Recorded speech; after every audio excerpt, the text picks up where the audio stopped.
Ay, sino ang hanap niya? Hello ate, nandiyan po si Katilin. Ay, bakit ho nandito ho sa loob?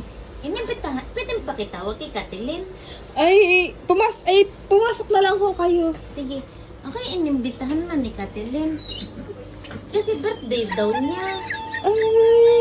Ay, siya, Ate Kati. Ari pala inimbitahan mo eh. Paano ga yun? Sino kaya ang ugan? Ay, wala na tayong handa, ate. Paano ba ito? Gatantang taga Mindanao. Kainin mo yung rice lang. Wala na ho talaga kayong pagkain. Wala ba? I-take out mo na lang. Wala din ho. Wala din ho kayo. May video, okay? Makikuhan kayo dumaan, ha? Sino ka kayo? Galing nga ako Mindanao. Aray lang ho inyong ipapadala sa akin. Isama niyo na ho. Taga din ho aring isama. Siya, maraming salamat. Siya, pasensya na sa makayaran. Alis na ho ako. Salamat ho, ate.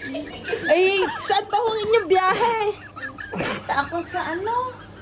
Sa bahay. Di ko nga alam ang bahay namin. Kasi ang ito Pwede mong arborin na ang pay nyo. Pwede ka umaibon may sapatos at ang pang ano lang.